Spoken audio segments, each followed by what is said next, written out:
ब्रह्मसूत्र ग्रंथ में page number 1070 और 1070 पेज के ऊपर से 7 नंबर की पंक्ति है। उस पंक्ति के बीच में धारणवत यथा अधस्तात् समिधं धारयन् अनुद्रवेत् उपरि ही देवेभ्यो धारयति इति। ठीक है, तो देखो भाई, तो बात यह चल रही है कि तृतीय अध्याय चतुर्थ पाद और तृतीय अध्याय के चतुर्थ पाद का यह 2 नंबर का अधिकरण है और इस अधिकरण का नाम है परामर्शाधिकरणम। ठीक, और इस अधिकरण का विचार विषय बताया था कि संन्यास आश्रम का सद्भाव। जबकि पूर्व पक्षी ने संन्यास आश्रम का निराकरण कर दिया था, फिर उसके बाद सिद्धांतियों ने उसका खंडन किया और इस बात की सिद्धि की कि अनु परामर्श जो हो रहा है वो समान रूप से हो रहा है संन्यास आश्रम का भी और अन्य आश्रमों का। तो साम्य श्रुति होने के कारण जैसे गृहस्थादिक आश्रम अनुष्ठेय है ऐसा कहते हो, उसी प्रकार संन्यास आश्रम भी अनुष्ठेय है, इस बात को बता दिया। किंतु वह परामर्श है, परामर्श किया जा रहा है त्रयो धर्मस्कंद इत्यादि श्रुति में। परामर्श का मतलब अनुवाद। तो अनुवाद मानते हुए इस बात को बताया कि इस श्रुति में अनुवाद है तो भी संन्यास आश्रम वगैरह अनुष्ठेय है।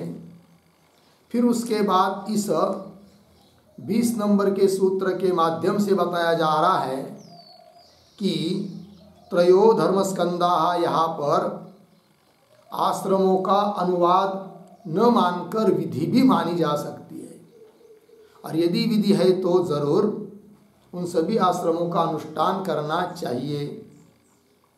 अब प्रश्न उपस्थित होता है कि यदि यहाँ पर विधि मानते हैं तो वाक्य भेद हो जाएगा, क्योंकि यदि विधि नहीं मानते हैं तो 3 आश्रम जो है पहले वो अनित्य फल वाले हैं और चौथा आश्रम जो संन्यास वह नित्य फल वाला है।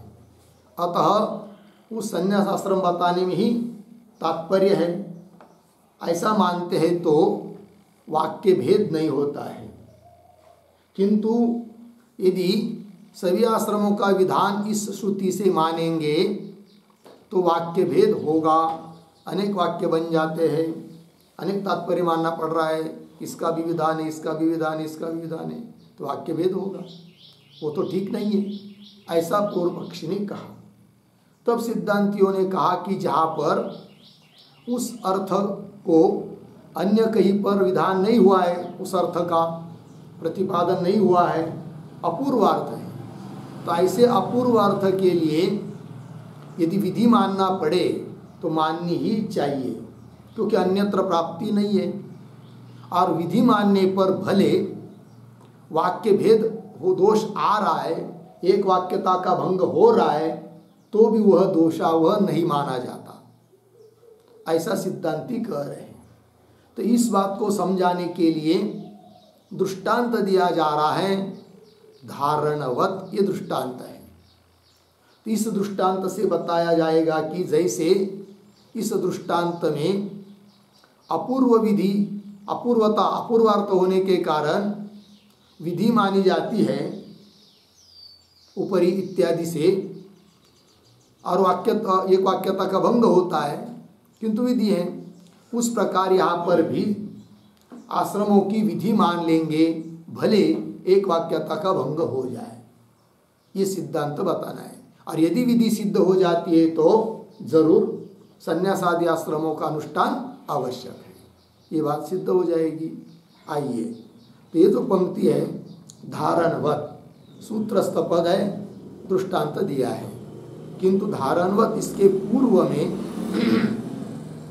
एक छोटा सा वाक्य लिख लेंगे अवतरण के रूप में। लिखते हैं, एक वाक्यता ज्ञाने अपि, लिखा है क्या, कल लिखा था, ठीक है। तो एक वाक्यता का ज्ञान होने पर भी तत्यागे न, उस एक वाक्यता का त्याग करके अपूर्वार्थ विदो, यदि अर्थ अपूर्व है, अन्य से कहीं प्राप्त नहीं है, तो ऐसे अर्थ के लिए विधि मानी जाती है उस एक वाक्यता का त्याग करके। इसके लिए दृष्टांत दिया जा रहा है धारणवत। इसका विस्तार कर रहे आगे के पंक्ति में।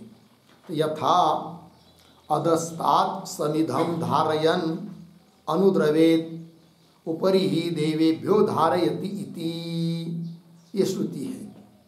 तो इस श्रुति में क्या बताया, तो उस श्रुति का ही उचित अर्थ आगे दे रहे। अत्र सत्याम अपि अधोधारणेन एक वाक्यता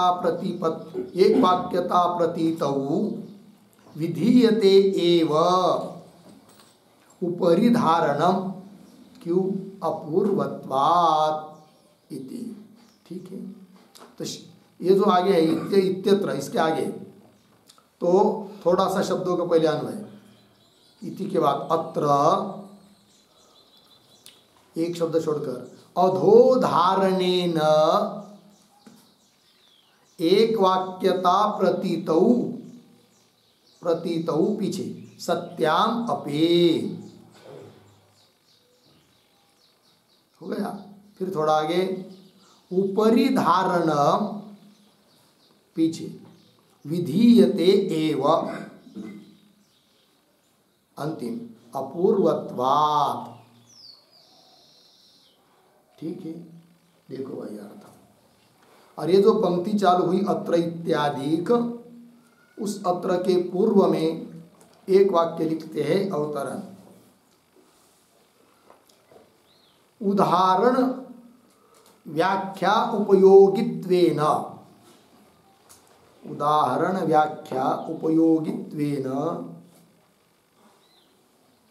उदाहरण व्याख्या उपयोगित्वेन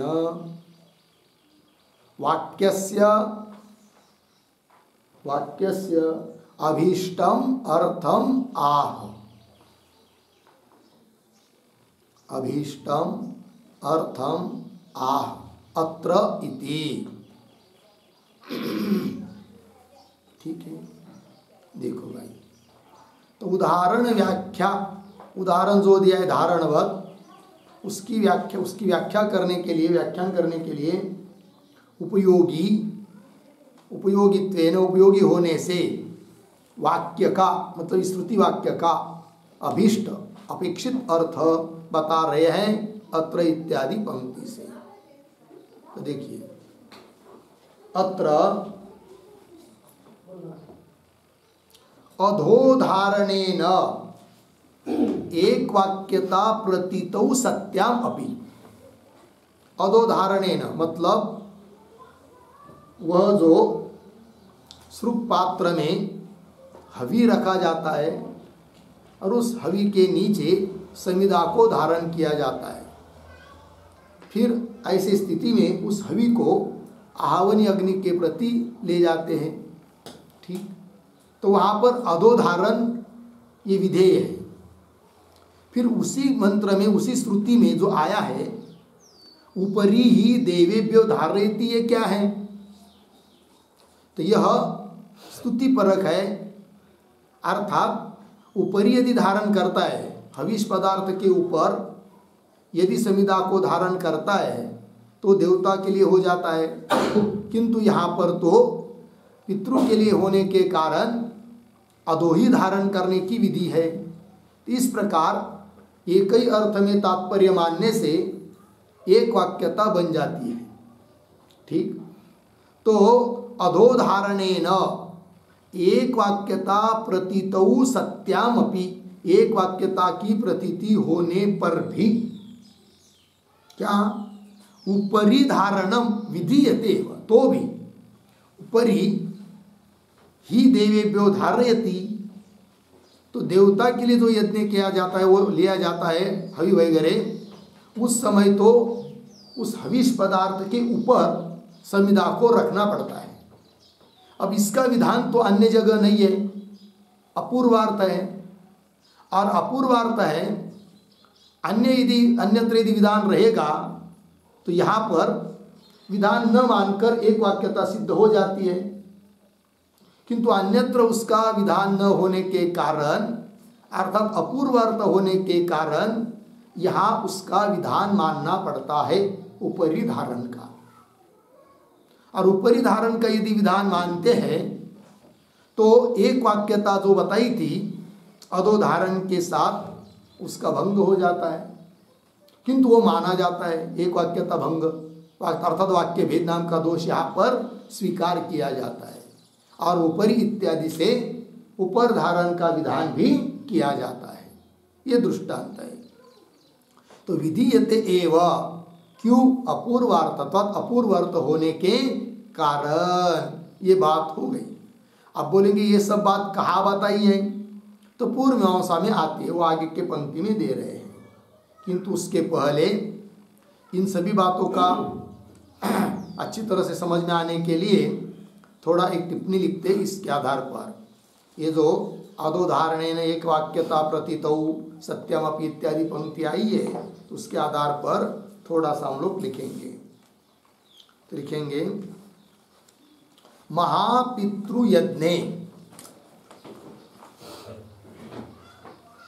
महापितृयज्ञे प्रेताग्निहोत्रे च, प्रेताग्निहोत्रे च, कंस में लिखेंगे थोड़ा सा, यजमान की मृत्यु होने पर, यजमान की मृत्यु होने पर आहिताग्नि में, आहिताग्नि में अग्निहोत्र होम करके, अग्निहोत्र होम करके उस अग्नि से, उस अग्नि से उसका दाह संस्कार किया जाता है, उसका दाह संस्कार किया जाता है। अतः उसे प्रेताग्निहोत्र कहते हैं, प्रेताग्निहोत्र कहते हैं। पूर्ण विराम कंस बंद। आगे चलिए। श्रुचि प्रक्षिप्तम हविः, श्रुचि प्रक्षिप्तम हविः आहावनीयं प्रति, आहावनीयं प्रति यदा नीयते, यदा नीयते तदा तस्य हविषः, तस्य हविषः, आगे उद्धरण चिन्ह में, अधस्तात् समिधं धारयन्, अधस्तात् समिधं धारयन् अनुद्रवेत्, अनुद्रवेत्, उद्धरण चिन्ह बंद। इति विहित अधोधारण, इति विहित अधोधारण स्थावकतया, स्थावकतया, आगे उद्धरण चिन्ह में ऊपरी ही, उद्धरण चिन्ह बंद, ऊपरी ही। आगे इति अस्य, इति अस्य एक वाक्यत्व संभवे अपि, एक वाक्यत्व संभवे अपि दैवे होमे, दैवे होमे सृग्दंडोपरि, सृग्दंडोपरि समिद्धारणे, समिद्धारणे विधि एव भवति, विधि एव भवति अर्धविराम अपूर्वत्वात् इति वाक्यभेदः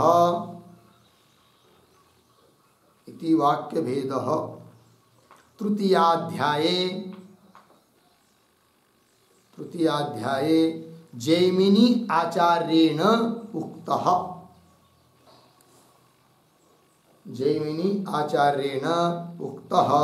इत्यर्थः। ठीक हो गया। और देखिए भाई, तो महापितृयज्ञ में और प्रेताग्निहोत्र में, ये प्रेताग्निहोत्र क्या है बता दिया। जैसे कि यजमान की कदाचित मृत्यु हो जाती है तो उस यज्ञ में जो एक अग्नि होता है जिसका नाम है आहिताग्नि, उस आहिताग्नि में अग्निहोत्र होम किया जाता है और उसी अग्नि से उसका यजमान का दाह संस्कार किया जाता है, अतः उसे प्रेताग्निहोत्र कहते हैं। ठीक है, तो चलिए ऐसे उस समय में तो ये आता है, श्रुति आती वहाँ पर क्या कहती हुई, तो श्रुचि प्रक्षिप्तम हवि, श्रुक अर्थात यज्ञ पात्र विशेष, सप्तमी श्रुचि, उसमें प्रक्षिप्त रखा हुआ डाला हुआ जो हविष पदार्थ है, और उस हविष पदार्थ को आहवनीय प्रति यदा नियते, आहवनीय अग्नि के प्रति, आहित अग्नि के प्रति जब लिया जाता है, ले लिया जाता है, तब तदा तस्य हविषः अधस्तात् समिदं धारयन् अनुद्रवेत्, ऐसा विधान आता है वहाँ पर। इति विहित अधोधारण स्थावकतया, तो जो हविष अग्नि के नीचे समिधा को धारण किया जाता है और उसके स्तुति के रूप में फिर आगे का वाक्य उपरि ही देवेभ्यो इत्यादि इत्यस्य, फिर उस वाक्य के साथ अधस्तात् समिधम, इस वाक्य के साथ स्तुति पर जो उपरि इत्यादि वाक्य, उसकी एक वाक्यता हो जाती है, क्योंकि एक वाक्य केवल स्तुति परक है, किसी चीज का विधान नहीं कर रहा है, तो स्तुति अन्य के लिए होती है, अतः अधोधारण की स्तुति की जा रही है, अर्थात अधोधारण अर्थात हविष पदार्थ के नीचे समित का धारण करना, वो वहाँ पर मुख्य विधेय है, तो एक वाक्यता बन जाती है। तो अस्य एक वाक्यत्व संभव्य, एक वाक्यता होने पर भी जब देवता संबंधी होम किया जाता है तब उस श्रुआ में रखा हुआ जो हवि है उसके नीचे समिधा को धारण न करके ऊपरी धारण करना पड़ता है, किंतु इस बात का विधान प्राप्ति अन्य कहीं पर भी नहीं है। और ये ऊपर ही ये जो यह वाक्य है वो तो स्तुति परक है, स्तुति परक मानकर एक वाक्यता कर ली गई है, अब कैसा करे फिर। तब ऐसे स्थिति में ऊपरी ही देवेभ्य ये वाक्य जो है इसको ही विधि वाक्य माना जाता है। फिर बोलेंगे फिर एक ही श्रुति में जो दो विधि मानोगे, अधोधारण की और ऊपरी धारण की, तो वाक्य भेद हो जाएगा, एक वाक्यता का भंग होगा। तब उत्तर दिया जाता है कि यदि अपूर्व अर्थ है, कई अन्य श्रुति से प्राप्त नहीं है, तो ऐसे अपूर्व अर्थ में क्या विधि मानना ही पड़ती है, और उस विधि को मानते समय भले एक वाक्यता का भंग हो जाए तो भी वह दोष नहीं माना जाता है, उस दोष को स्वीकार किया जाता है। ये दृष्टांत हुआ। वही कह रहे दैवे होमे स्तृदंडोपरि समित धारणे विधि एवं भवति, क्यों अपूर्वत्वात् इति। इस प्रकार वाक्य भेद तृतीयाध्याय अर्थात पूर्व मीमांसा का जो द्वादशाध्यायात्मक शास्त्र है उसके तीसरे अध्याय में जैमिनी आचार्य महाराज ने यह बात बता दी है। लग गया इतना, ये हुआ दृष्टांत। अब सिद्धांत क्या, तो उसी प्रकार यहाँ पर भी जो आश्रमों की चर्चा चल रही है तो यहाँ पर भी इसी प्रकार मान लेंगे, अर्थात एक वाक्यता का भंग हो भी जाए तो भी आश्रमों का विधान यहाँ पर है, इस बात का स्वीकार कर लेंगे, क्योंकि अन्य जगह आश्रमों की विधि प्राप्त नहीं है। इतनी बात लगी। तो कुल मिलाकर निर्णय क्या हो रहा है कि इसके पूर्व सूत्र में जो बात बताई थी कि त्रयो धर्मस्कंधा, यहाँ पर तो आश्रमों का अनुवाद है, किंतु अनुवाद होने पर भी उनका अनुष्ठान आवश्यक है, इस बात को बताया था पीछे। अब यहाँ पर क्या बताया जा रहा है कि त्रयो धर्मस्कंधा, यहाँ पर केवल आश्रमों का अनुवाद नहीं है, किंतु इसी श्रुति से विधान भी है, और विधान यदि है तो अनुष्ठान करना ही पड़ेगा सभी आश्रमों का, यह अर्थ निकल आता है फिर। ठीक है, चलिए भाई। और विधान मानने पर एक वाक्यता भंग हो जाए तो भी कोई दिक्कत नहीं है, क्योंकि ऐसी जगह पर का दोष मान लिया गया है, स्वीकार कर लिया गया है। ये पूर्व मीमांसा में बताया है, वैसा यहाँ पर भी हो जाएगा। ठीक, आइए आगे। तो अत्र अधोधारणेन एक वाक्यता प्रतीतौ सत्याम अपि उपरि धारणम विधीयते, वह उसका विधान नहीं माना जाता है, अपूर्वार्थत्वात्। ये दृष्टांत हुआ। और ये कहाँ बात बताइए, तथा च उक्तम शेष लक्षणे विधिस्तु धारणे अपूर्वत्वात् इति। ठीक है, तो ये जो पंक्ति है तथा च, तो तथा के पूर्व में एक वाक्य लिख लीजिए अवतरण के रूप में, उक्ते अर्थे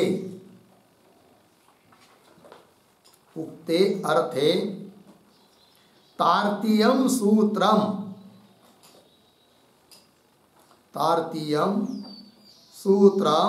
उदाहरति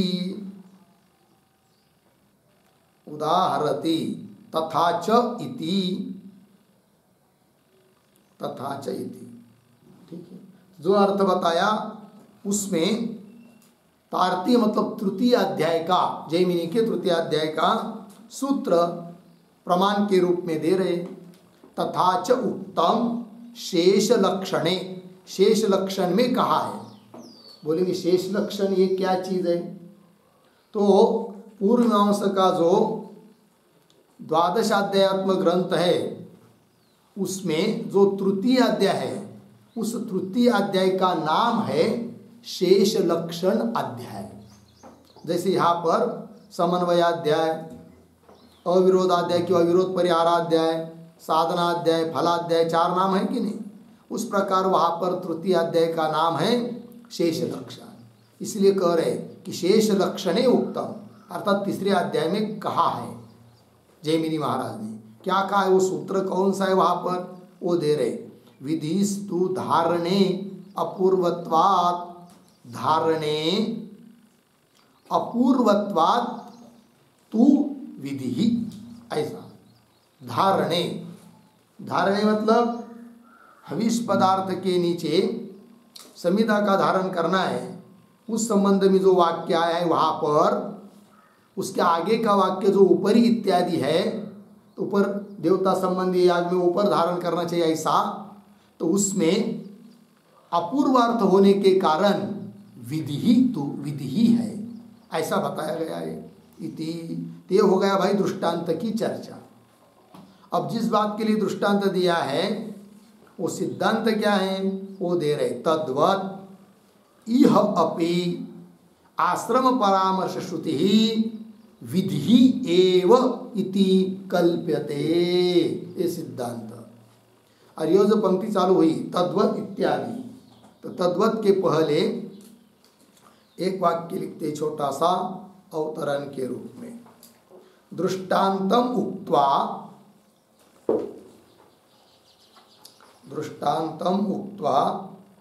दार्ष्टान्तिकम आह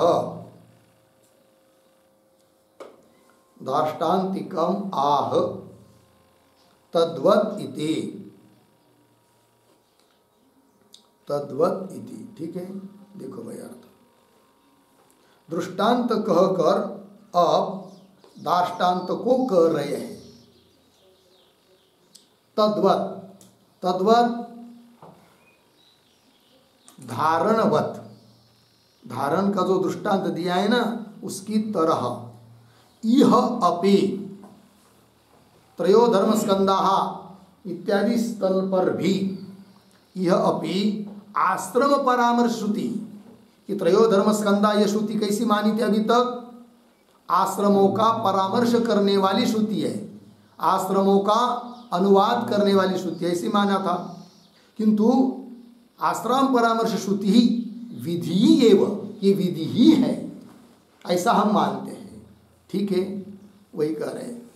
तद्वत यह अपि आश्रम परामर्श श्रुति ही विधि एवं इति कल्प्यते, स्वीक्रियते, माना जाता है कि चार आश्रमों का विधान ही यहाँ पर हो रहा है, और यदि विधान है तो अनुष्ठान आवश्यक है। ठीक है, यह अर्थ निकल आएगा। इतनी बात हुई यहाँ तक। अब आगे चलिए। यदा अपि परामर्श एव अयम आश्रमांतराणाम तदा अपि ब्रह्म संस्तता तावत् संस्तव सामर्थ्यात् अवश्यम विधेया अभ्युपगंतव्या। ठीक है, थोड़ा सा दो चार शब्दों का शुरू क्या है। यदापि, दो शब्द छोड़कर आगे, अयम आश्रमांतराणाम, पीछे परामर्श एव, आगे तदापि, आगे सरल है। अब कौन बात बोली जा रही है? तो ये जो पंक्ति चालू हुई यदापि, उसके पूर्व में एक वाक्य लिखे अवतरण, तो लिखते हैं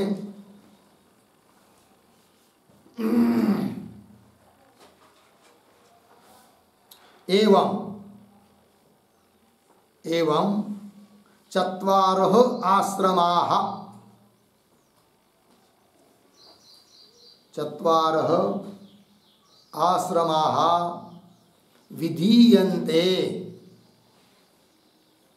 विधीयन्ते इति पक्षः उक्तः, इति पक्षः उक्तः, पूर्ण विराम। आगे तम प्रति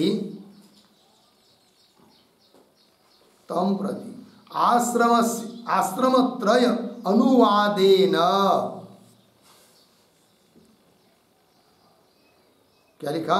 तम प्रति लिखा ना, तम प्रति नहीं, संप्रति शब्द है। तम प्रति काट दीजिए, संप्रति लिखिए। संप्रति आश्रमत्रय अनुवादेन पारिव्राज्यम, पारिव्राज्यम एकम एव विधीयते, एकम एव विधीयते इति पक्षांतरम आह, इति पक्षांतरम आह यदापि इति। ठीक है, देखो भाई अर्थ। एवं चत्वार आश्रमा विधीयन्ति इति पक्ष उक्त। तो पहले, सबसे पहले तो चार आश्रमों का अनुवाद हो रहा है, ये बात बताई थी। फिर उसके बाद कहा कि नहीं नहीं, इसी श्रुति में चार आश्रमों का विधान किया जा रहा है, ये बात बताई। फिर अब क्या कह रहे हैं? यथा इत्यादि से कह रहे, बता रहे एवं चत्वार आश्रमा विधीयन्ति इति पक्ष उक्त, इस पक्ष को बता दिया अभी तक। संप्रति अब आश्रमत्रय अनुवादेन, अब क्या करेंगे? कुछ अनुवाद कुछ विधान। पहले सबका अनुवाद, बाद में सबका विधान। अब कह रहे कुछ का अनुवाद कुछ का विधान। तो किन का अनुवाद किन का विधान? तो जो पहले तीन आश्रम है, ब्रह्मचर्याश्रम, गृहस्थाश्रम, वानप्रस्थाश्रम, इन तीनों का अनुवाद और संन्यासाश्रम का विधान, क्योंकि वो मुख्य है। ठीक है, तो पंक्ति की संप्रति आश्रम त्रय अनुवादेन, तीन आश्रमों का अनुवाद करके पारिव्राज्यम संन्यास एकम एव विधीयते, उस एक आश्रम का ही विधान किया जा रहा है। इति पक्षांतरम आह, ऐसा अब अन्य पक्ष बता रहे हैं। इससे लाभ क्या होगा? एक वाक्यता का विभंग नहीं होगा, और मुख्य विधान संन्यास आश्रम का होने से वो अनुष्ठेय है, और उस संन्यास आश्रम में तो कोई कर्म नहीं है, केवल ब्रह्मनिष्ठता है। तब सिद्ध हो जाएगा क्या? कर्म का अंग नहीं। हाँ, यह ब्रह्म विद्या किसी कर्म का अंग नहीं है। ठीक है, चलिए फिर अभी यदापि, यदापि का अर्थ यद्यपि, यद्यपि अयम आश्रमांतराणाम परामर्श एव, यद्यपि यह आश्रमांतराणाम, आश्रमांतर मतलब संन्यास को छोड़कर बाकी के 3 आश्रम, उनका परामर्श एव, अनुवाद ही है, परामर्श ही है। तथापि, तथापि, तथापि का अर्थ तथापि, तो भी ब्रह्म संस्थता, क्या? ब्रह्म संस्थता विधेया, आगे बता रहा है ना, तावत संस्तव सामर्थ्यात अवश्यम विधेया, तो मुख्य अन्वय के साथ ब्रह्म संस्थता विधेया, ब्रह्म संस्थका, संस्थता, संस्थता इसका तो विधान ही है, स्वीकार करना चाहिए। विधेया अभ्युपगंतव्या, लग गया जी? बोलेंगे 3 का अनुवाद मानकर ब्रह्म संस्थता मतलब ब्रह्मनिष्ठता अर्थात ब्रह्मनिष्ठा अर्थात ब्रह्म ज्ञान, इसका तो विधान ही स्वीकार किया गया है। बोलेंगे क्यों? हेतु दे रहे, तावत संस्तव सामर्थ्यात, ये हेतु है। फिर इस हेतु से क्या सिद्ध होगा? ब्रह्म संस्थता अवश्यम विधेया अभ्युपगंतव्या, ब्रह्मनिष्ठा अवश्य रूप से विधेय है, यह स्वीकार किया जाता है, जाना चाहिए। क्यों? संस्तव सामर्थ्यात, संस्तव स्तुति, सम्यक स्तवन, इन 3 आश्रमों का अनुवाद करके स्तुति की जा रही है ब्रह्मनिष्ठा की। कैसे स्तुति?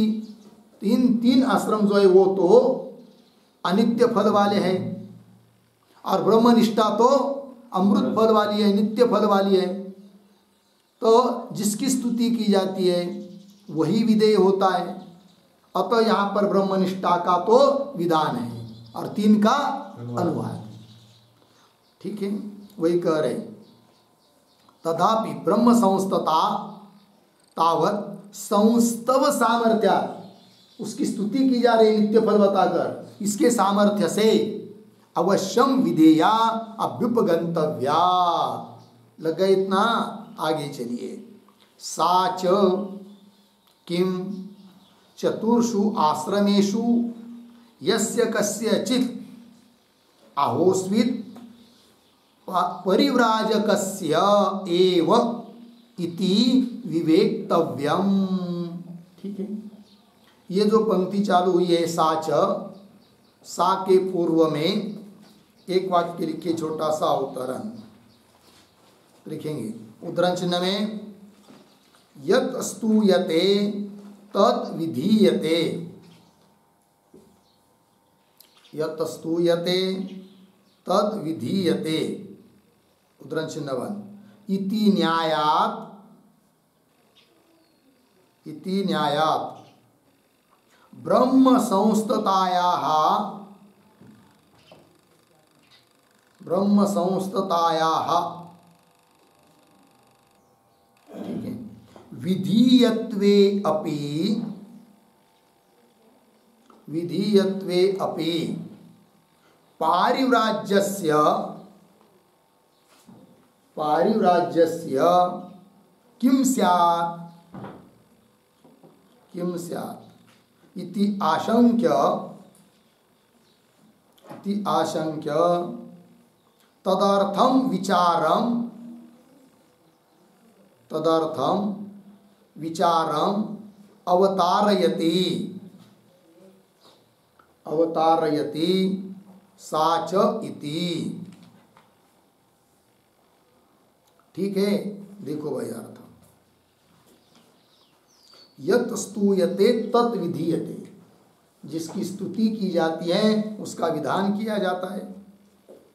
इति न्याया, इस नियम से ब्रह्म संस्थताया विधीयत्वेपि, ठीक है, ब्रह्म संस्थता की ब्रह्मनिष्ठता की स्तुति की जा रही है और तो वो विधेय है, मान लेंगे, विधान किया जा रहा है किसका, ब्रह्म संस्थता का, ब्रह्मनिष्ठा का।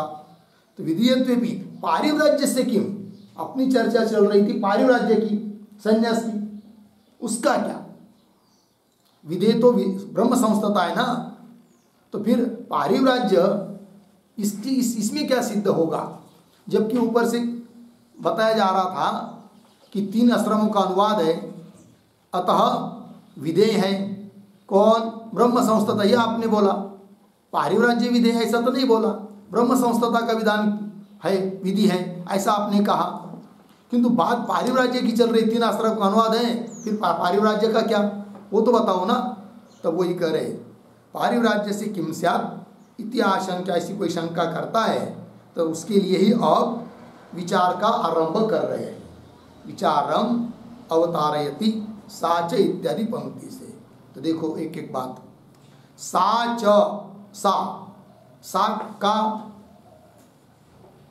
तो सा, हाँ सा, शाबाश, देखिए सा शब्द का अर्थ लिख के रखिए, ब्रह्म संस्था अर्थात ब्रह्मनिष्ठा।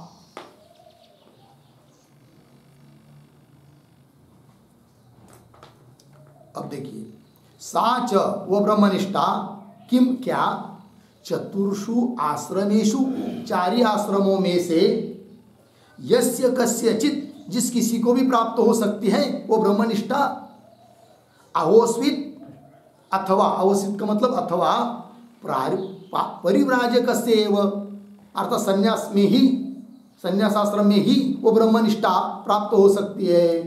दोनों में कौन बात है, ये बात, परिव्राजकस्य एव इति विवेक्तव्यम, अर्थात इसका विवेचन करना चाहिए, इस बात पर विचार करना चाहिए, ये कहा जा रहा है।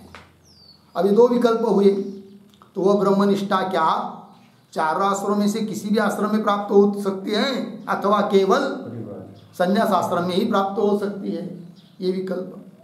फिर आगे, यदि च ब्रह्मचारी क्या है, ब्रह्मचर्यांतेषु आश्रमेषु परामृश्यमानेषु परिव्राजक अपि परामृष्टः ततः चतुर्णामपि आश्रमाणां परामृष्टत्व अविशेषात् अनाश्रमित्व अनुपपत्तेश्च यः कश्चित् चतुर्षु आश्रमेषु ब्रह्म संस्थः भविष्यति।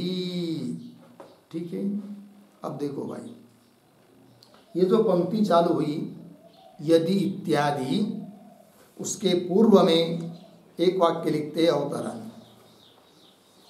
लिखेंगे उद्धरण चिन्ह में त्रयः, उद्धरण चिन्ह 1, इत्यादि परामर्श श्रुतौ, इत्यादि परामर्श श्रुतौ परिव्राजकः अपि परामृष्टः, परिव्राजकः अपि परामृष्टः न वा इति विकल्प्य आद्यम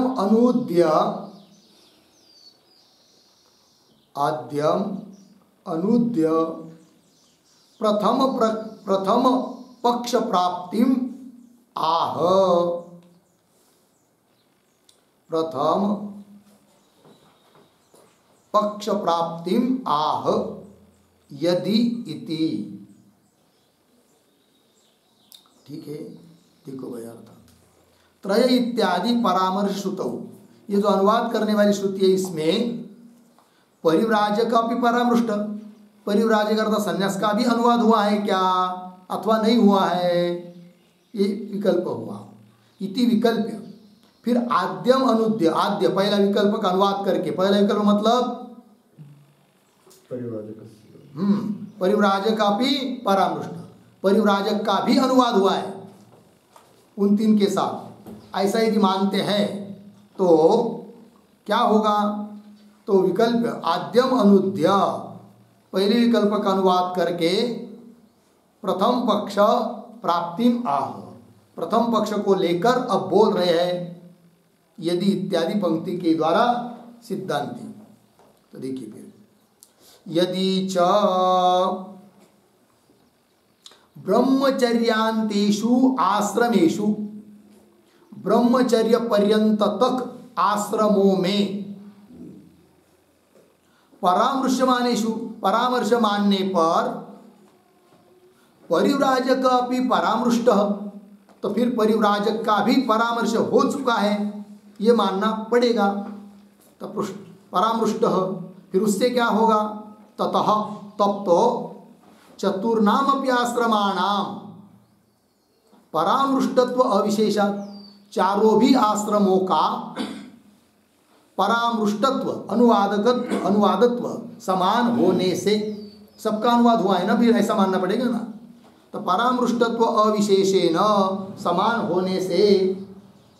और दूसरी बात, अनाश्रमित्व अनुपत्तिश्च, और कोई अनाश्रमी हो नहीं सकता है। जो भी ब्रह्मनिष्ठ होगा किसी न किसी आश्रम में से ही होगा। तो अनाश्रमित्व अनुपत्तिश्च यह कश्चित, यहाँ से आगे थोड़ा अन्वय, यह कश्चित, एक शब्द छोड़कर आगे, ब्रह्म संस्थः, फिर पीछे चतुर्षु आश्रमेषु भविष्यति।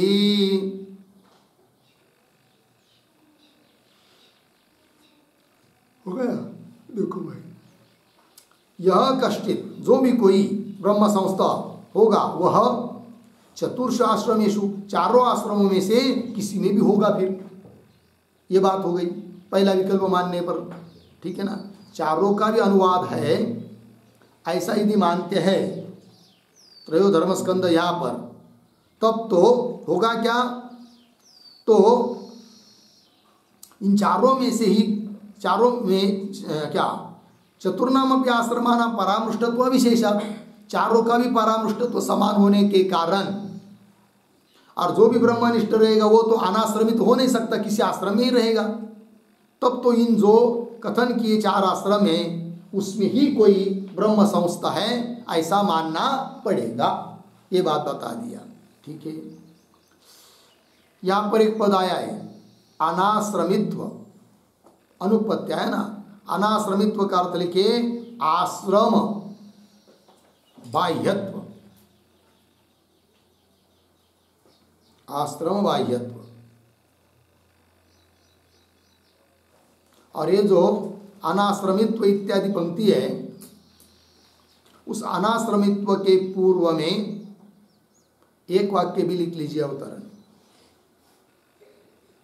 ब्रह्म संस्थः,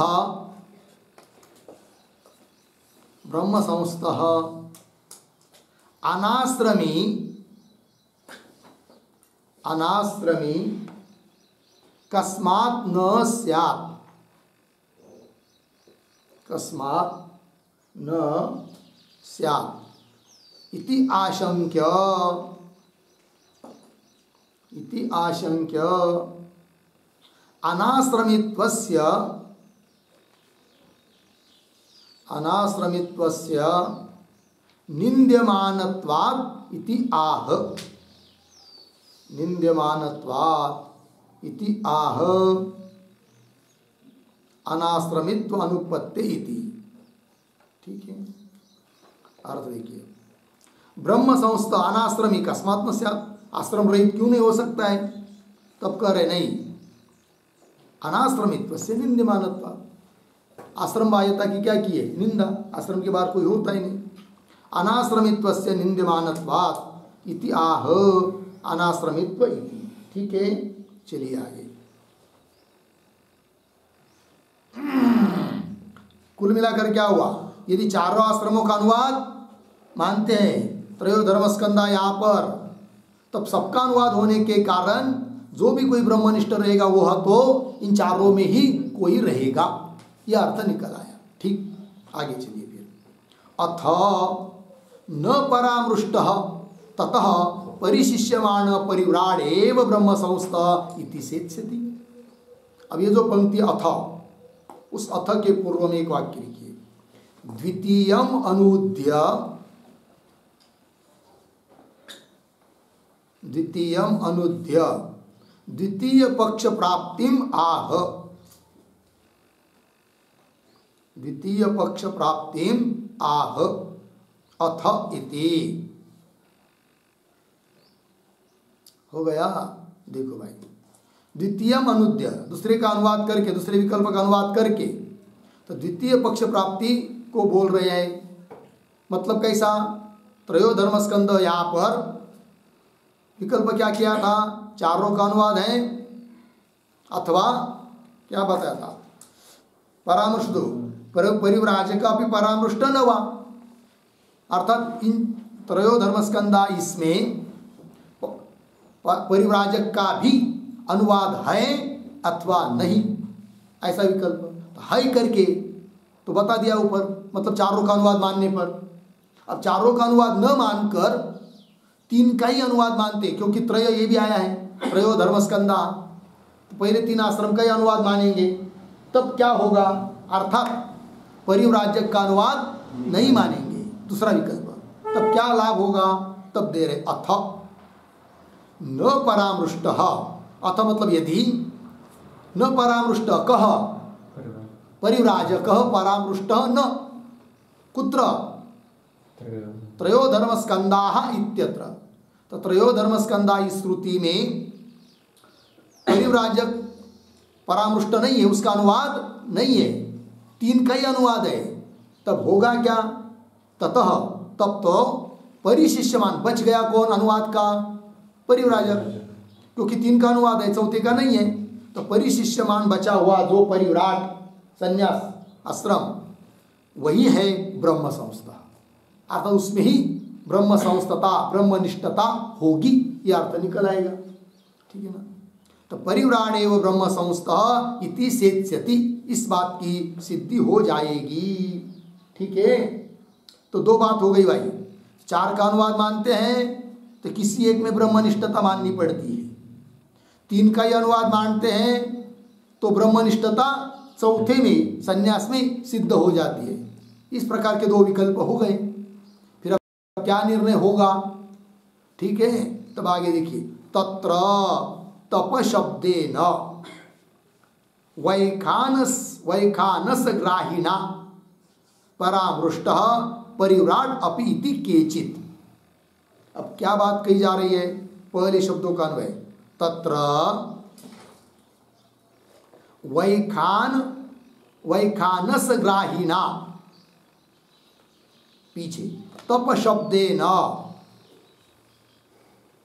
थोड़ा आगे परिव्राट अपि, पीछे परामृष्टः, अंतिम में इति केचित्। ठीक है, अब ये जो पंक्ति चालू हुई है तत्र इत्यादि, उस तत्र के पूर्व में एक वाक्य लिख लीजिए, अवतरण, पक्षद्वय संभावनायाम, पक्षद्वय संभावनायाम विचार आरंभम उक्त्वा, विचारारंभम उक्त्वा पूर्व पक्षम आह, पूर्व पक्षम आह तत्र इति। ठीक है, देखो भाई अर्थ, तो पक्ष द्वय संभावनायाम, दोनों पक्ष की संभावना होने पर, दो विकल्प हुए ना, चारों का अनुवाद, चारों में से किसी एक को ब्रह्मनिष्ठता, पहला विकल्प। फिर दूसरा तीनों का अनुवाद, फिर बचे हुए चौथे में ब्रह्मनिष्ठता, दो बात हुई। तो इस प्रकार पक्षद्वय संभावनायाम, दो पक्ष निपक्ष की संभावना होने पर विचार आरंभम उक्ता, विचार का आरंभ करके पूर्व पक्षम आ, तब पहले पूर्व पक्षी आ रहा है तत्र इत्यादि पंक्ति से। तो देखो भाई, तत्र उस स्थिति में वैखानस ग्राहिणा तप शब्देन, ठीक है ना जी। तो वो जो आया ना त्रयो धर्मस्कंदा, फिर उसमें आगे आता है यज्ञादि के पहला बराबर तप इति द्वितीय, फिर ब्रह्मचारी, उसको तो स्पष्ट उल्लेख है। फिर तप शब्द से 2 आश्रम लेनी चाहिए ऐसा पूर्व पक्षी कहता है। और यदि तप शब्द से 2 आश्रम लेते कौन कौन, वानप्रस्थ और संन्यास, तो त्रयो धर्मस्कंदा इस श्रुति में अनुवाद हो गया कितने का, 4 का अनुवाद हो गया, क्योंकि धर्म इत्यादि से गृहस्थाश्रम का अनुवाद, ब्रह्मचारी स्पष्ट ही उल्लेख है वहां पर, छांदोग्य उपनिषद निकाल कर देखेंगे तो, है कि नहीं। और फिर तप शब्द रह गया, तप इति द्वितीय, फिर तप शब्द से 2 लेंगे, वानप्रस्थ और संन्यास, तो 4 का अनुवाद हो जाएगा, ऐसा कह रहा है पूर्व पक्षी। ठीक, पंक्ति को देखिए, तत्र वैखानस ग्राहीना, वैखानस शब्द का अर्थ लिखिए वानप्रस्थ, तो वानप्रस्थ को ग्रहण कराने वाला है तप शब्द, अर्थात तप शब्द से ग्रहण किया जाता है किसका, वानप्रस्थ का, ठीक है ना। तो वह वानप्रस्थ के कुछ भेद बताए थे ना, ये पहले 4 भेद बताए थे एक दिन, ब्रह्मचर्य के 4 भेद, वानप्रस्थ के, गृहस्थ के, उसमें वैखानस भी एक आता है, किंतु यहाँ पर वैखानस शब्द से सामान्य रूप से वानप्रस्थ को ले लीजिए, ठीक है। और वो वैखानस की व्याख्या क्या है वो भी टीका में दिया है और आपके पुस्तक में टिप्पणी में भी दिया है कि जो वानप्रस्थी क्या बिना बोए हुए नैसर्गिक रूप से उगे हुए वनस्पतियों को खा कर अपना जिंदगी गुजारता है और तप करता है, उसका नाम पड़ता है वैखानस। किंतु यहाँ पर वैखानस शब्द से इतना अर्थ लेना वानप्रस्थ। तब देखिए पंक्ति, तत्र वैखानस ग्राहीना तप शब्देना, वानप्रस्थ का ग्रहण कराने वाला जो तप शब्द, उस तप शब्द के द्वारा क्या जी, परिव्राट अपि परामृष्ट, परिव्राट संन्यास, सन्यासी का भी अनुवाद हुआ है, इति किंचित, ऐसा कुछ लोग मानते हैं, पूर्व पक्षी लोग मानते हैं, ठीक है। क्यों ऐसा मानते हैं वो पूर्व पक्षी लोग, तो ये जो परिव्राट अपि शब्द है ना, उस पर लिखिए एक वाक्य टिप्पणी, परिव्राजकस्य अपि, परिव्राजकस्य अपि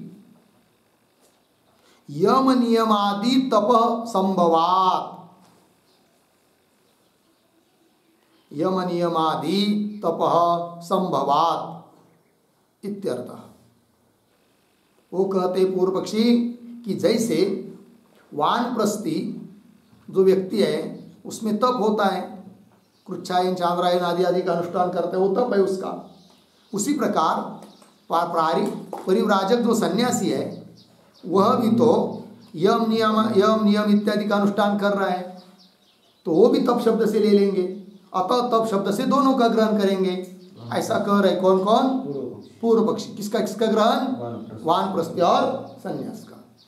आइए, परिव्राट अपि परामृष्ट इति केचित्, इतनी बात लगी, फिर आगे तद अयुक्ता। अब सिद्धांती बोल रहे वह उनका कहना ठीक नहीं है, अर्थात तप शब्द से दोनों का ग्रहण मानना उचित नहीं है ये बात। ये जो पंक्ति तद अयुक्तम, उस तद के पहले छोटा सा वाक्य, सिद्धांती दूषयति, सिद्धांती दूषयति तद अयुक्तम इति, सिद्धांती खंडन कर रहे उस पूर्व पक्षी का तद अयुक्तम इत्यादि पंक्ति से।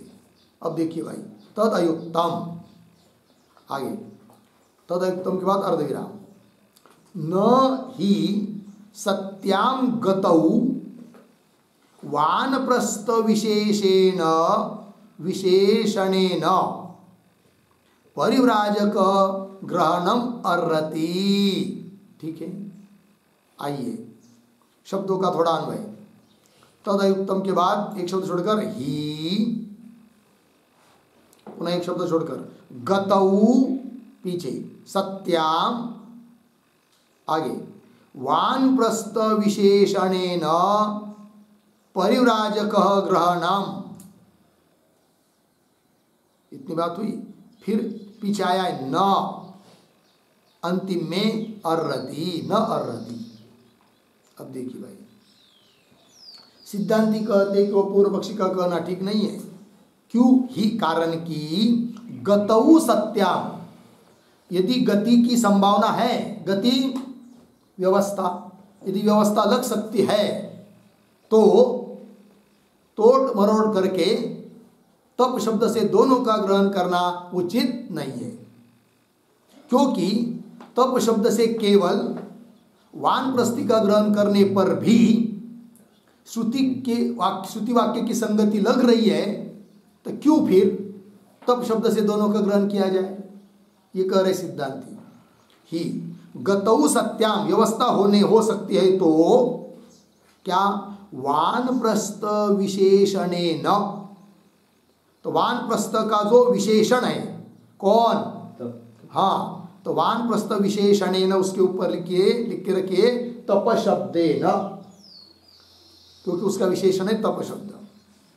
तो आइए, वानप्रस्थ विशेषणेन परिव्राजक ग्रहणम न अर्हति, परिव्राजक का ग्रहण करना उचित नहीं है तप शब्द से, क्योंकि वो वानप्रस्थ का विशेषण है। ठीक, क्यों, कैसे, आगे दे रहे, यथा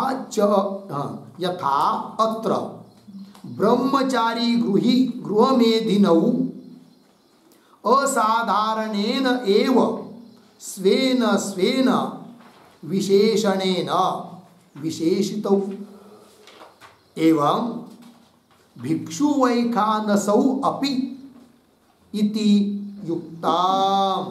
ठीक है, पहले थोड़ा शब्दों का अन्वय। तो देखिए शुरू से, यथा अत्र ब्रह्मचारी गृहमेधिनौ, एक शब्द छोड़कर आगे, स्वेन स्वेन पीछे, असाधारणेन एव आगे, विशेषणेन आगे सरल है। और ये जो पंक्ति चालू हुई यथा अत्र इत्यादि, उसके पूर्व में एक छोटा वाक्य लिखिए, किम तर्हि युक्तम, किम तर्हि युक्तम अर्धविराम, तद आह यथा अत्र। ठीक, आइए भाई अर्थ देखिए। तो अभी पीछे की भाष्य पंक्ति में बताया गया था कि यदि गति संभव है तो तप शब्द से दोनों का ग्रहण करना उचित नहीं है, अयुक्त है। वो बात यदि अयुक्त है तो किम तर्हि युक्तम, तो युक्ति युक्त बात कौन सी है फिर वो बताओ। तब कह रहे सिद्धांती यथा इत्यादि पंक्ति से। तो क्या कह रहे देखिए, यथा जिस प्रकार अत्र ब्रह्मचारी गृहमेधिनौ, गृहमेधिन शब्द का अर्थ होता है गृहस्थी, तो ब्रह्मचारी गृहमेधिनौ क्या, ये दोनों स्वेन स्वेन असाधारणेन एव विशेषणेन, विशेषणेन इसका अर्थ लिखिए धर्मेण। ठीक है, धर्मेण। आगे विशेषितौ, विशेषितौ इस शब्द का अर्थ लिखिए परामृष्टौ, परामृष्टौ किंवा स्वीकृतौ।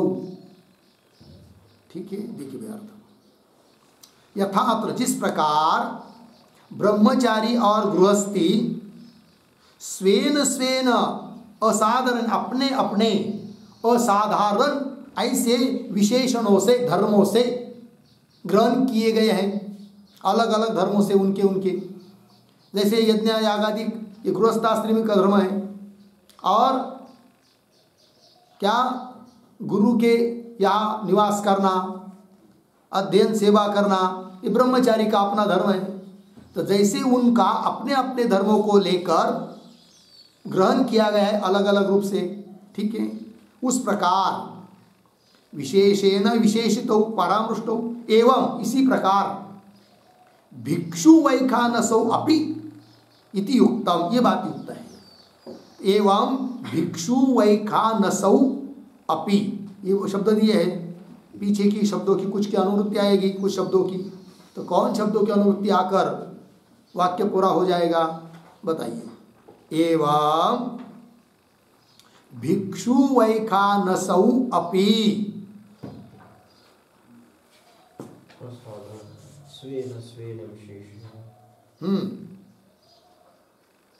बराबर है, वाह।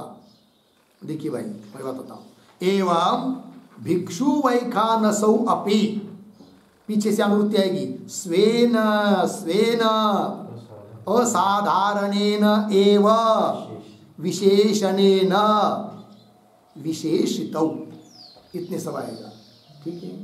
उसी प्रकार क्या एवं ऐसा आया ना, तो उसी प्रकार भिक्षु वैखानसो, भिक्षु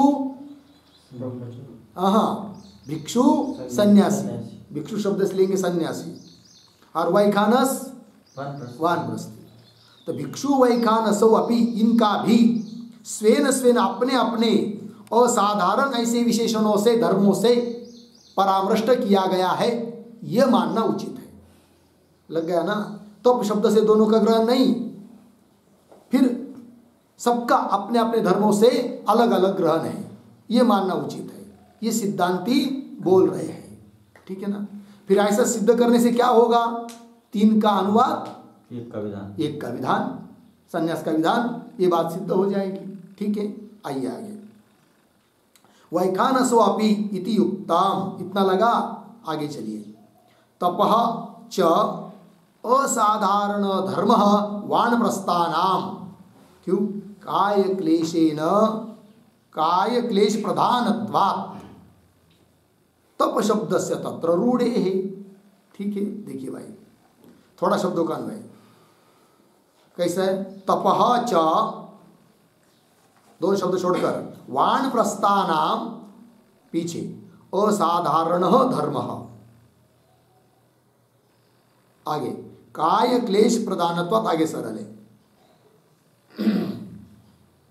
और ये जो पंक्ति चालू हुई ना, तप इत्यादि, तो तप के पहले एक वाक्य लिखिए अवतरण, कह तर्री तप शब्दार्थ, कह तर्री तप शब्दार्थ अर्धविराम, तत्र आह तप इति। देखो भाई अर्थ, पूर्व पक्षी कहेगा कि हमने तो तप शब्द से दोनों का ग्रहण किया था, वानप्रस्थी का और संन्यास का, क्योंकि वानप्रस्थी कृच्छ चांद्रायण आदि तप करता है और यम नियम वगैरह तप करता है सन्यासी, अतः तप शब्द से हमने दोनों लिया। किंतु आप कह रहे हैं कि नहीं नहीं, तप यह केवल वानप्रस्थी का विशेषण है, सन्यासी का नहीं। तब तो बताइए हे सिद्धांती कि आपके दृष्टि से तप शब्द का अर्थ क्या है, कि जिससे केवल वानप्रस्थी का ही ग्रहण कर रहे हो, तो बताओ फिर। क्योंकि तप शब्द का अर्थ यम नियम आदि लेना ये आप उचित नहीं समझ रहे, क्योंकि आप तप शब्द से केवल वानप्रस्थी को ले रहे हैं। तो क्या अर्थ है फिर तप शब्द का बताओ। तब कोई कह रहे कह तर्री तप शब्दार्थ, तप शब्द का अर्थ क्या है, तब बता रहे भाष्य पंक्ति से, तपः च वानप्रस्थानाम असाधारण धर्म। तब यह वानप्रस्थियों का क्या है, असाधारण धर्म है। क्यों, काय क्लेश प्रधानत्वात्, काय शरीर, शरीर को अत्यंत झिझाते वो लोग, है कि नहीं। अपक्षय क्या करते हैं उसका, झिझौना मतलब कर्षण, बहुत कष्ट देते हैं, है कि नहीं। वही काय क्लेश, शरीर को अत्यंत क्लेश प्रधान आश्रम है भाई। कौन सा, वानप्रस्थी आश्रम, जिसमें शरीर को अत्यंत क्लेश होते, वही उनकी तपश्चर्या, ठीक है जी, चलिए। काय क्लेश प्रधानत्वात्, और दूसरी बात तप शब्द से तत्र रूढ़े हैं, और जिससे काय क्लेश उनको हो रहा है उसी में तप शब्द रूढ़ है। अतः तप शब्द का अर्थ तप शब्द से वानप्रस्थ ही लिया जाएगा, क्योंकि काय क्लेश देने के लिए जो भी अनुष्ठान वानप्रस्थी करते हैं उसमें ही वह तप शब्द रूढ़ है कि नहीं? तो किसमें रूढ़ है? तो ये जो पंक्ति है ये भाष्य में तप शब्द से तत्र रूढ़े है, इसके आधार पर एक टिप्पणी लिखते हैं, छोटी सी सॉरी टिप्पणी लिखते हैं, लिखेंगे तपः शब्दस्य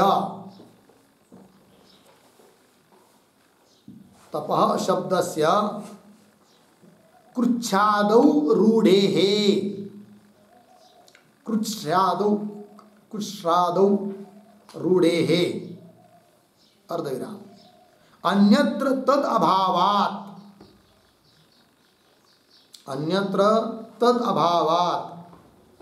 अर्धविराम, तेन वानप्रस्थ एव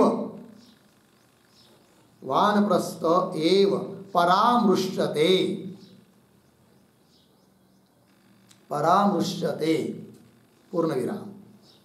आगे वनस्तस्य ही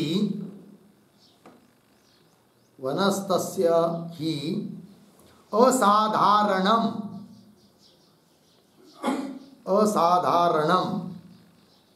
कृच्छ्रादिकम भवति, कृच्छ्रादिकम क्या उच्चारण? कृच्छ्रादिकम भवति पूर्ण विराम। तथा च एकेन तपः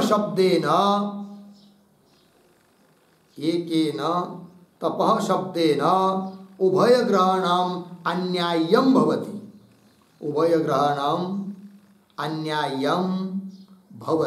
पूर्ण विराम। आगे भिक्षोः तपस्वित्व प्रसिद्धि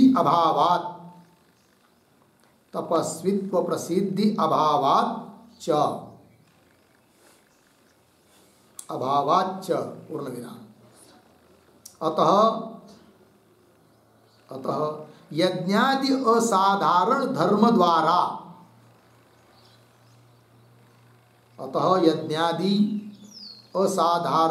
द्वारा गृहस्थादि आश्रमत्रयवत्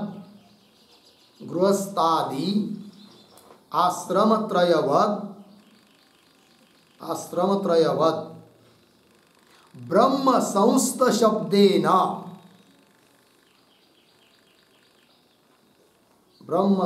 शब्देन एव आगे ब्रह्मनिष्ठा प्रधानः चतुर्थाश्रमः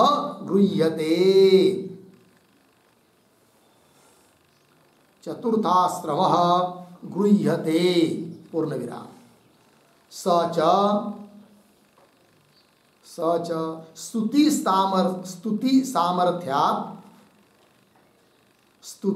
सामर्थ्यात् ब्रह्म संस्थया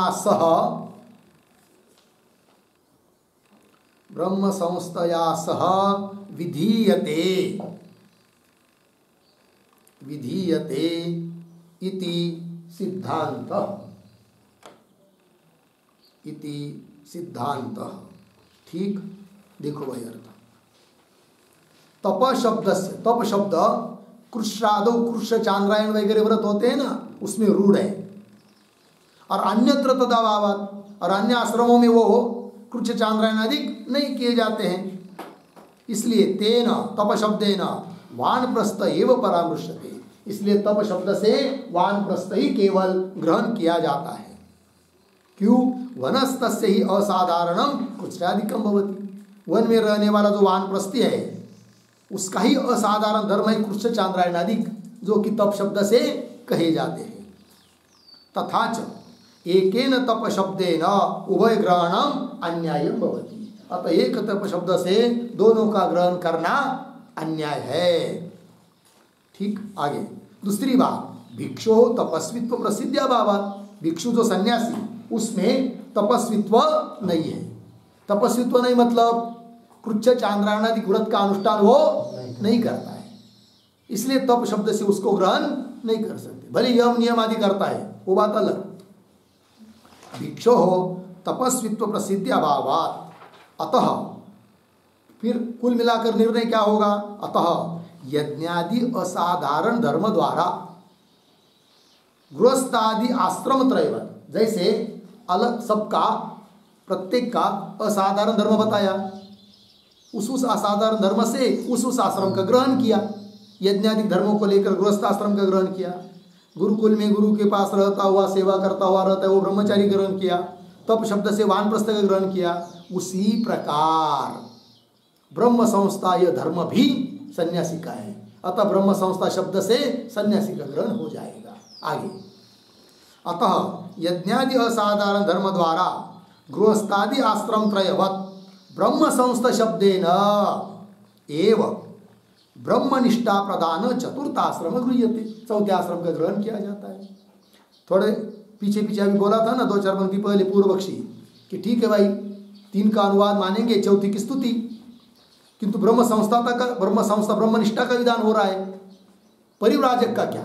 तब बता दिया ब्रह्म संस्था का विधान है ना, अर्थात परिव्राजक का ही विधान है, क्योंकि ब्रह्मनिष्ठा ये किसमें है? परिव्राजक में ही है। तो वही कहा कर रहे। तो ब्रह्मनिष्ठा प्रदान, ब्रह्मनिष्ठा है मुख्य प्रधान रूप से जिसमें ऐसा जो चौथा आश्रम उसको ही ब्रह्म संस्था शब्द से ग्रहण किया जाता है। और सच स्तुति सामर्थ्य, और उसकी स्तुति की जा रही है, तब तो ब्रह्म संस्था सहित ब्रह्मनिष्ठा सहित उस चतुर्थ आश्रम का, संन्यास आश्रम का विधान किया जा रहा है, ये मान लिया। ठीक है, आगे आइए। हो गया ना इतना? कहाँ तक? हाँ, तप शब्द से तत्र रूढ़े है, पंक्ति मिली ना, काय क्लेश प्रधान तो तप शब्द से तत्र रूढ़, इतना हुआ। आगे, भिक्षो हो तु धर्म इंद्रिय संयमादि लक्षण न एव तप शब्देन अभिलप्यते। अन्वय, तू भिक्षो हो इंद्रिय संयमादि लक्षण, पीछे धर्म, आगे तप शब्देन, पीछे न एव अंतिम में अभिलप्यते। यह अनुभव हुआ। और देखिए भाई, पूर्व पक्ष ने कहा था नहीं, कहा था ना कि तप शब्द से दोनों का ग्रहण करेंगे, सन्यासी का भी। क्यों? इंद्रिय संयम यम नियम वगैरह कर रहा है, वो तप कर रहा है, तो बोल रहे तप शब्द से उसको नहीं लिया जाता। यदि तप शब्द का अर्थ जैसा कृच्छ चांद्रायणादि व्रत है, उस प्रकार तप शब्द का अर्थ यदि इंद्रिय संयम आदि भी होता, तो तप शब्द से जैसा वानप्रस्थि का ग्रहण किया गया है उस प्रकार सन्यासी का भी ग्रहण करते। किंतु तप शब्द का अर्थ इंद्रिय, हाँ, कृच्छ चांद्रायणादि कई है, इंद्रिय संयमादिक नहीं है, अतः तप शब्द से केवल वानप्रस्थि का ही ग्रहण करेंगे, भिक्षुक का नहीं।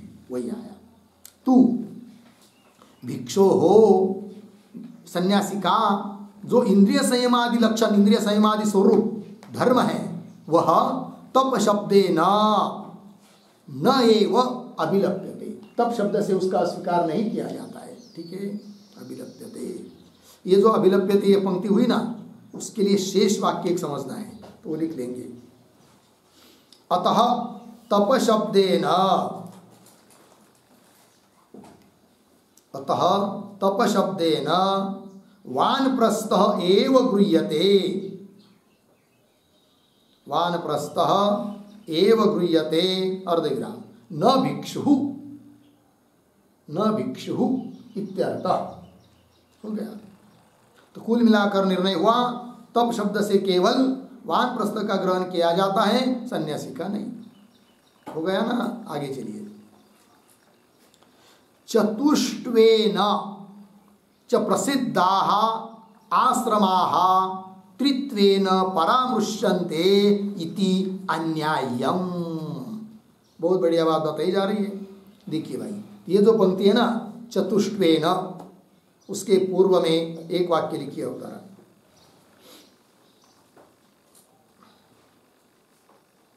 लिखते हैं इतश्च पूर्वम परिव्राजक न उक्तः, परिव्राजकः न उक्तः इति आह चतुष्टवेन इति आह चतुष्टवेन इति। अर्थ है कि भाई इतश्च मतलब इस कारण से भी, क्या, पूर्वम, पूर्व मतलब त्रयो धर्मस्कंदाः, इस पंक्ति में परिव्राजक न उक्तः, परिव्राजक कहा नहीं गया है, इस कारण से भी। कौन सा कारण? वो दे रहे चतुष्टवेन इत्यादि पंक्ति से। तो चतुष्टवेन च प्रसिद्धाः आश्रमाः, ध्यान दीजिए, ठीक है ना। चतुष्टवेन मतलब चार रूप से प्रसिद्ध जो आश्रम है, चार आश्रम प्रसिद्ध है कि नहीं, तो आश्रमाः ऐसे जो कि चार रूप से प्रसिद्ध है उनको त्रित्वेन परामृश्यन्ते इति अन्याय्यम। चार है प्रसिद्ध और उसका तीन के रूप में उसका परामर्श करना, अनुवाद करना, यह तो बात अन्याय की बात है, उचित नहीं। इसलिए भी त्रयो धर्मस्कंदा इसमें त्रित्व का उल्लेख होने के कारण चौथा आश्रम का भी परामर्श है, तब शब्दों को लेकर ऐसा मानना उचित नहीं है। लग गया? चलिए, ये सब खटपट किस लिए की जा रही है कि तीन का अनुवाद चौथे का विधान सिद्ध करना है, ठीक है ना। चतुष्टवेन च प्रसिद्धाः आश्रमाः त्रित्वेन परामृश्यन्ति इति अन्याय्यम। कैसे? आगे दे रहे, अपि च भेद व्यपदेश अत्र भवति। आपके पुस्तक में व्यपदेश इतना ही शब्द है ना, तो वहां पर लिख लीजिए भेद व्यपदेश, भेद शब्द रह गया।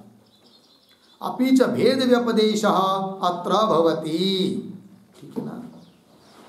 कैसे भेद का व्यपदेश है उसको समझने के लिए अपि च जो पंक्ति है, अपि के पहले एक वाक्य लिखिए,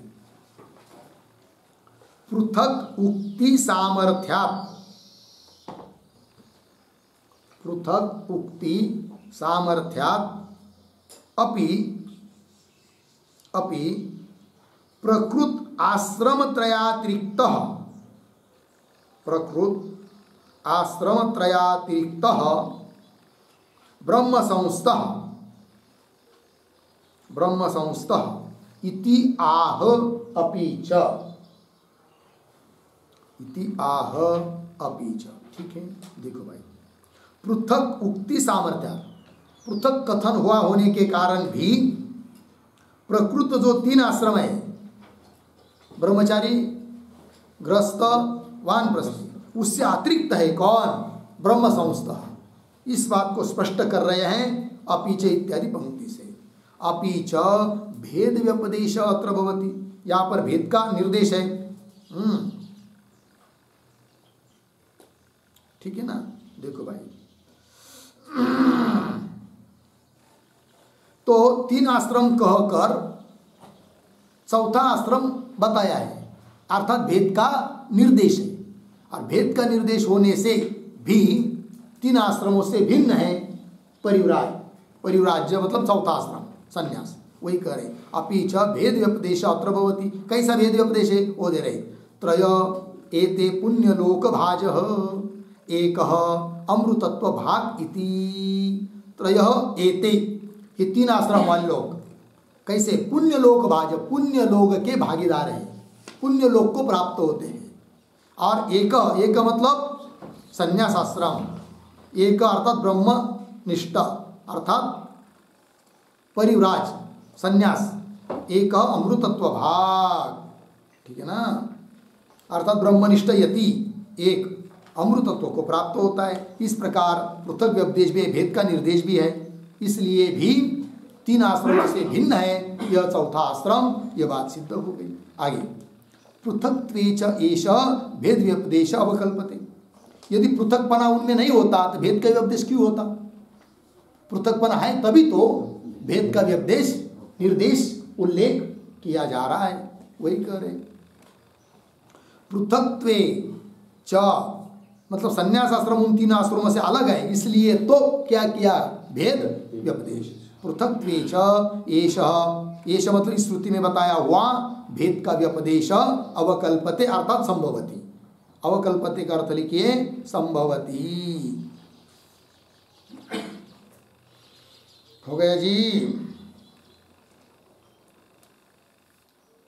ये जो पंक्ति है पृथक्त्वे, उसके पूर्व में छोटा सा एक वाक्य लिखिए, भेद व्यपदेशे अपि,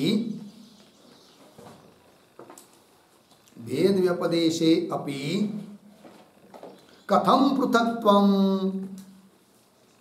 कथम पृथक्त्वम अर्धविराम तत्र आह पृथक्त्वे इति। ठीक है, कदाचित पूर्व पक्षी बोलेगा ठीक है श्रुति में भेद का व्यपदेश है, किंतु भेद का व्यपदेश होने पर भी अलग अलग है, ये कैसा हम माने। तब कह रहे अरे भाई पृथक्त्वे च मतलब संन्यास आश्रम उन 3 आश्रमों से अलग है, इसलिए तो किया गया है क्या भेद का व्यपदेश। अलग नहीं होता तो भेद का व्यपदेश क्यों होता है? भेद का व्यपदेश है अर्थात अलग है। पृथक्त्वे च एष भेद व्यपदेश अवकल्पते अर्थात संभवति। ठीक, आगे न ही एवं भवति देवदत्त यज्ञदत्तौ मंद प्रज्ञौ अन्यतरः तो अनयो महाप्रज्ञ इति। दृष्टांत देकर समझा रहे भाई। तो जो अंतिम में 2-3 शब्द आए उसका अन्वय मंद प्रज्ञौ, क्या है पुनः पंक्ति पढ़ता हूं, न ही एवं भवति देवदत्त यज्ञदत्तौ मंद प्रज्ञौ। लग गया ना। आगे अन्यतरः तु अनयो महाप्रज्ञ, अन्वय मंद प्रज्ञौ, इसके बाद अनयो पीछे अन्यतरः तु महाप्रज्ञ इति। क्या न एवं नहीं एवं संभवति, ऐसा संभव नहीं है। ठीक है, देखिए अर्थ बताता हूं। उसके पहले ये जो पंक्ति है न ही एवं, उसके पहले एक छोटा वाक्य अपृथक्त्वे, अपृथक्त्वे भेदोक्ति ही अयुक्ता, भेदोक्ति ही अयुक्ता इत्यत्र दृष्टान्तम आह, इत्यत्र दृष्टान्तम आह नहि इति। ठीक है, देखो भाई अर्थ अपृथक, यदि पृथक पृथक नहीं है तो भेदोक्ति अयुक्त, भेद की उक्ति हो नहीं सकती, इसके लिए दृष्टांत दे रहे हैं।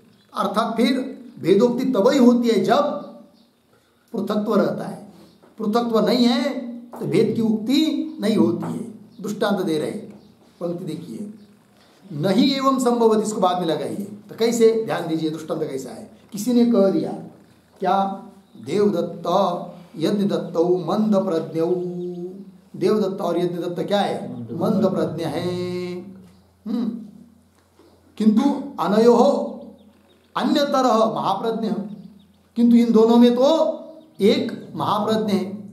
ये कहा जा सकता है कि वाक्य बराबर है क्या, बोला जा सकता है क्या, ऐसी बात नहीं, प्रयोग नहीं होता है ना। क्या करें कि दोनों भी मंद प्रज्ञ है। हाँ, मंद प्रज्ञ तो समान है दोनों में, और पुनः कह रहे कि दोनों में एक महाप्रज्ञ है। ऐसा होगा क्या, नहीं होगा ना, क्योंकि दोनों में एक जो ले रहे वो दोनों से पृथक नहीं है ना, अपृथक है, तो भेद का व्यपदेश भी नहीं होगा फिर महाप्रज्ञ करके। तो भेद का व्यपदेश तब होता है जब पृथक रहता है, वही कह रहे हैं। तो देवदत्त यज्ञदत्तो मंद प्रज्ञौ अनयो, इन दोनों में अन्यतर मतलब दोनों में एक महाप्रज्ञ इति ही एवं न भवति। फिर क्या भवति, वो दे रहे आगे, भवति तु एवं, वो भवति के पहले भी एक वाक्य लिख लीजिए, फिर पंक्ति पढ़ेंगे। पृथक्त्वे तु भेदोक्ति युक्ता, पृथक्त्वे तु भेदोक्ति युक्ता इति आह भवति इति। ठीक, ध्यान दीजिए। पृथक रहने पर तो भेद का कथन युक्तियुक्त होता है। इस बात को समझा रहे आप दूसरा उदाहरण देकर। पंक्ति को देखिए, भवति तु एवं देवदत्त यज्ञ दत्तौ मंद प्रज्ञौ अर्धविराम विष्णुमित्र तु महाप्रज्ञ इति। ठीक है, मंद प्रज्ञों के बाद अर्धविराम और थोड़ा सा अन्वय शुरू के 2-3 शब्दों का। तू एवं पीछे भवति, आगे देवदत्त यज्ञ, आगे सरल है। तू परंतु एवं भवति, यह हो सकता है। कैसा? देवदत्त यज्ञ दत्तो मंद प्रज्ञौ, देवदत्त और यज्ञ दत्त कैसे है? मंद प्रज्ञ है। और विष्णुमित्र तो महाप्रज्ञ, बराबर है, कोई भी मान लेगा, क्योंकि उन दोनों से भिन्न है। कौन? विष्णुमित्र पृथक है, इसलिए भेद का व्यपदेश हो रहा है। किंतु जहाँ पृथकता नहीं है वहाँ भेद का व्यपदेश नहीं होता है। और इस श्रुति में, कौन श्रुति? त्रय एते पुण्यलोक भाज एक अमृतत्व भाग, या भेद का व्यपदेश है। अरे भेद का व्यपदेश तब ही हो सकता है जब संन्यास उन तीनों से अलग रहेगा, अर्थात उन तीनों से अलग है कौन? संन्यास। ये बात सिद्ध हो गई। ठीक, आगे चलिए।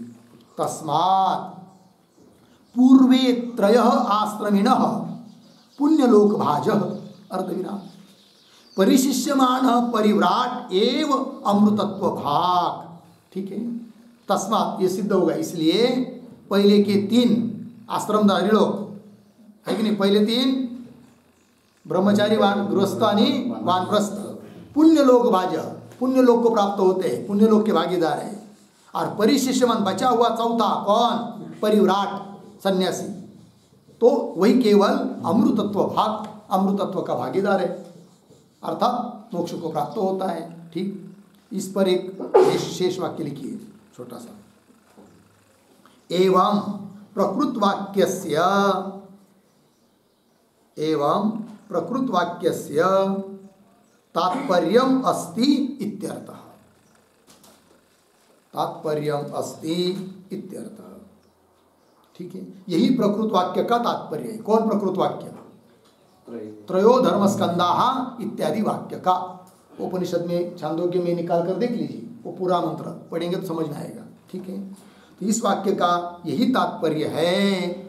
ये बात निर्णित हो गई कि पहले 3 आश्रम पुण्य श्लोक के भागीदार हैं और चौथा परिव्राट है, संन्यास है, उसमें ही ब्रह्मनिष्ठता हो सकती है।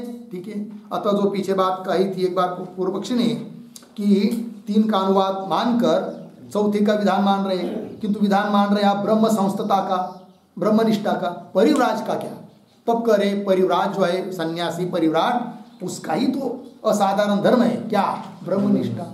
अतः ब्रह्मनिष्ठा का विधान है, अर्थात परिव्राट का विधान है, संन्यास का विधान है। और यदि विधान है तो संन्यास का अनुष्ठान करना ही चाहिए, कि जिसमें कोई कर्मकांड नहीं है, यज्ञाधिक नहीं है, और ब्रह्मनिष्ठा है। उससे मालूम पड़ता है कि वह ब्रह्मनिष्ठा किसी कर्म का अंग नहीं है, अर्थात स्वतंत्र फल देने वाली है। हो गया जी, बस।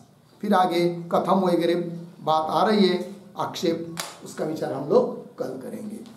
ओम पूर्णमदः पूर्णमिदं पूर्णात् पूर्णमुदच्यते पूर्णस्य